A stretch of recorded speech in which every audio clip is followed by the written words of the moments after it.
Olá, viva, seja bem-vindo a mais um Bíblia Fala. Estamos no dia de quinta-feira com este tema tão absorvente, tão entusiasmante para nós enquanto, enfim, amigos a conversarem sobre esta matéria que é a pessoa do Espírito de Deus, do Espírito Santo.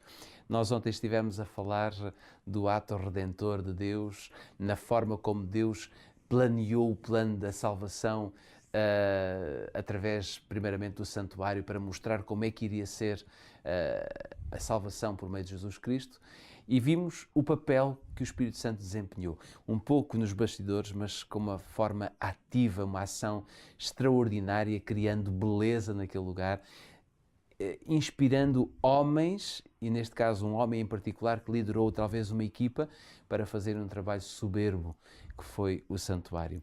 Hoje nós iremos continuar a ver as perspectivas do Espírito de Deus e aquilo que a Bíblia nos fala, e hoje vamos ver um bocadinho daquilo que foi a relação do Espírito com o próprio Salvador da humanidade, Jesus Cristo. Antes de colocar uma questão como ponto de partida ao Pedro, eu quero abrir a Bíblia em São João capítulo 16. Se você tem a sua Bíblia à mão, então eu posso esperar 10 segundos apenas para você poder abrir rapidamente em São João capítulo 16. A minha já está aberta e vamos ler então nos versículos 13 e 14. São João capítulo 16, versículos 13 e 14 diz que quando vier, porém, aquele, o Espírito da verdade, ele vos guiará a toda a verdade, porque não falará por si mesmo, mas dirá o que tiver ouvido e vos anunciará as coisas vindouras.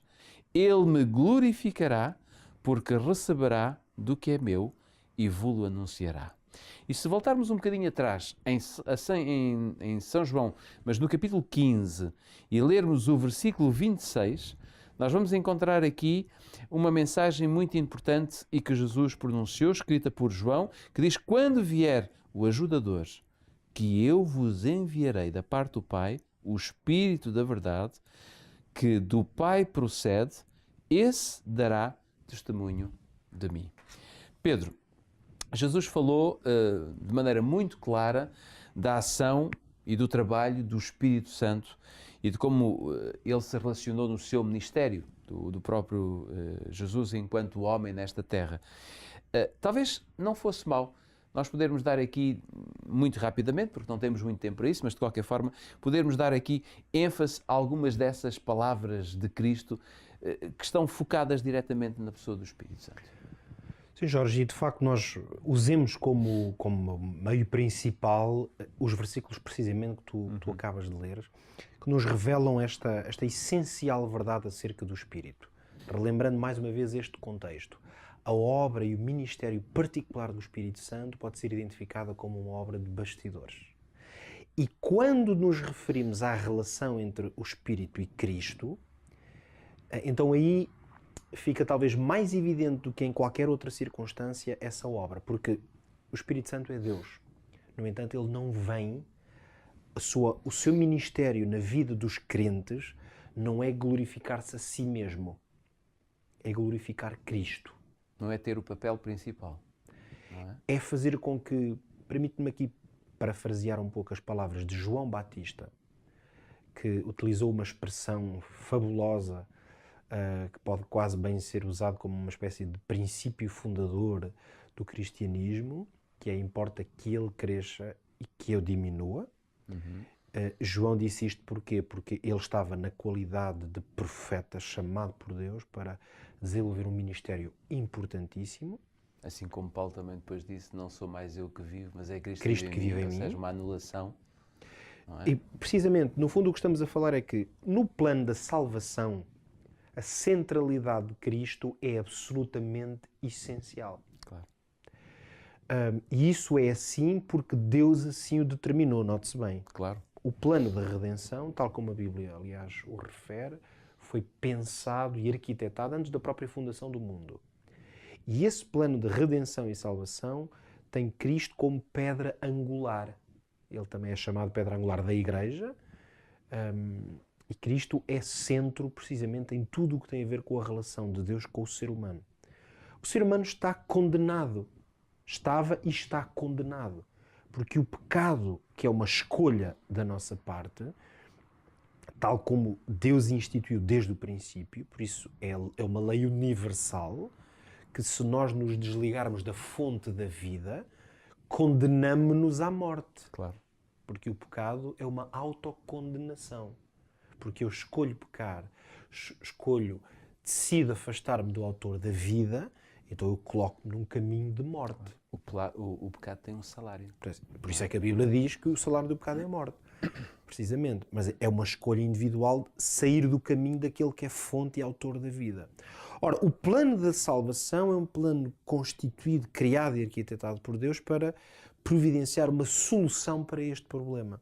Sendo que Cristo é a pessoa da divindade a quem foi atribuída esta missão, se quisermos, e este ministério, no que diz respeito ao relacionamento entre Deus, e agora utilizo Deus como o Elohim, Deus Pai, Filho e Espírito Santo, a relação entre esse Deus e o ser humano, Cristo passou a assumir a centralidade. Claro. Aliás, nesta passagem que lemos em São João capítulo 15, versículo 26, mostra que esse Deus Elohim das três pessoas, quando vier o ajudador que eu vos enviarei, ajudador Espírito, eu, Jesus, da parte do Pai. Não é? Cá estão os três. Eles estão os três aí. Exato. E então note-se que Jesus vai dizer, mas ele vai glorificar-me a mim, dito desta maneira, lido fora do verdadeiro contexto do plano da salvação, podíamos dizer assim, mas isto até parece que Cristo está a menosprezar o Espírito Santo. Claro. Como é que uma pessoa da divindade pode dizer, olha, vem aí outra pessoa, mas ela é menos importante que eu? Claro. O sentido não é esse, porque isso é uma leitura primária. A leitura destas palavras de Jesus, em que é o próprio que diz que o Espírito Santo vem para dar testemunho dele ou para o glorificar, é no contexto da salvação. No fundo, seria como se Jesus estivesse a dizer, notem bem, a vossa salvação enquanto seres humanos depende de uma obra que eu vou realizar. Aqui estou a dizer vou, porque quando ele escreveu, ou disse isto, Jesus Cristo, ainda não tinha morrido, não tinha passado pela morte e pela ressurreição, ainda não tinha ascendido aos céus, ainda não se tinha colocado como sumo sacerdote e nosso intercessor. E tentei resumir aqui em 10 segundos a grande obra de Cristo. Isso. Mas essa obra ele ia fazer. Essa obra ia colocar Jesus, então, como a pedra angular do plano da salvação. Nesse sentido, o Espírito Santo que vem a seguir a Jesus fazer essa obra, tinha que testemunhar tudo o Espírito isso, Santo vem ter que dizer aos homens em todo o tempo, e notem que agora isto é a explicação que eu creio que torna muito claro isto, o Espírito Santo vai ter que dizer aos homens em todo o tempo que a salvação encontra-se em Jesus. Isto porquê? Porque Jesus Cristo viveu como homem, quer dizer que introduziu-se na história deste planeta e, portanto, ele não pôde viver para sempre. Viveu aqui durante um período. Para nós, está há 2000 anos atrás, o tempo em que ele aqui viveu. Mas como a obra que ele veio fazer, de exemplo para nós, morte, ressurreição e agora de intercessão, como essa obra é eterna, o que é que o Espírito Santo tem que fazer? É como se Cristo e a morte e a ressurreição de Cristo, essa obra específica de salvação de Cristo, ela tem que continuar viva. Claro. E o Espírito Santo é que a mantém viva. O Espírito Santo vai dizer, volta para Cristo, aceita o perdão de Cristo, entrega-te a Cristo. Cristo morreu por ti. Podemos dizer que onde quer que Jesus seja exaltado, por exemplo, é o Espírito Santo que está a agir? É exatamente isso. Isso é o corolário das palavras de Jesus Cristo. Onde alguém exalta Jesus Cristo, onde alguém louva o nome de Jesus Cristo, que é o mesmo que dizer, onde alguém se assume como pecador e necessitado de perdão e reconciliação, é o Espírito Santo que está a fazer. Porquê? Porque o homem natural, basta olharmos à nossa volta, para a sociedade, ou se calhar dizer, basta olhar para nós mesmos às vezes. Nós naturalmente não achamos que somos fracos, não achamos que somos dependentes, não achamos que somos devedores. Mas o Espírito Santo, quando opera no coração de alguém, a pessoa diz não, eu não mereço nada, eu não sou capaz, eu preciso de Cristo para conseguir fazê-lo. Como Cristo não está aqui, os discípulos tiveram a oportunidade de ouvir Jesus dizer isso. Claro. Os líderes judeus ouviram Jesus dizer isso. Eles tiveram a oportunidade, em primeira mão, os que viveram com ele, de dizer, ok, é este caminho. Como nós não temos Jesus aqui, o Espírito Santo tem que nos colocar na mesma posição em que os discípulos tiveram, ou as pessoas que viveram no seu tempo.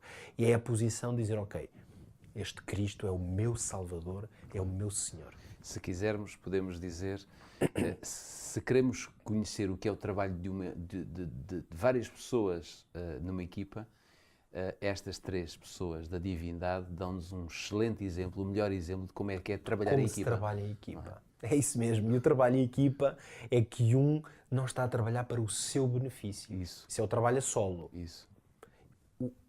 Cada um trabalha por o benefício da equipa. Isso pode querer dizer que eu posso ter que varrer o chão e o outro é que vai fazer a performance que todos vão admirar. Mas se o chão estivesse todo sujo, as pessoas iam olhar e só viam o chão sujo. Claro. Então, quando cada um cumpre essa função, a obra aparece em todo o seu esplendor. Esta obra que aparece em todo o seu esplendor é a salvação. Por isso é que Jesus Cristo aparece como o ponta de lança dessa obra. Não é porque ele é mais importante, é porque lhe foi atribuída essa missão. E o Espírito Santo está-nos a dizer, a mim, a ti e a todos aqueles que nos veem hoje, o Espírito Santo diz, Jesus Cristo é o ponta de lança. Confia nele, deixa-o marcar os pontos todos na tua vida. E isso é que transforma. Eu agradeço as tuas palavras que fecham o Bíblia Fala de hoje. Sem dúvida, se tiver alguma dúvida, se tiver ainda alguma indecisão para tomar na sua vida, deixe que o Espírito Santo atue na sua existência, no seu pensamento, nas suas decisões, porque de certeza absoluta que você vai perceber. Ele não será o principal, mas ele dará todo o lugar àquele que nos salvou. O Bíblia Fala está de volta amanhã. Amanhã é o último dia desta série de 5 dias, porque ao fim de semana nós também fazemos uma pausa, mas isso não significa que amanhã não seja um dia importante. Por isso fica desde já convidado a estar connosco, neste mesmo horário, aqui na Rádio RCS, sempre durante o período da manhã, entre mais ou menos depois das 9h30, estamos por cá. E também pode estar connosco em repetição às 7 horas da tarde, também na programação da Rádio RCS. E se quiser, poderá então ir ao Facebook, encontra-nos lá. Estamos também a gravar em modo de vídeo para que você possa ver a nossa conversa e assistir à nossa conversa. Por isso poderá entrar no nosso Facebook, em facebook.com/RadioRCS, ou então, se está habituado a ir ao canal Loop Channel, também nos encontrará lá. Fica tudo dito, ou melhor, amanhã ficará tudo dito sobre esta semana. Até lá, se Deus quiser.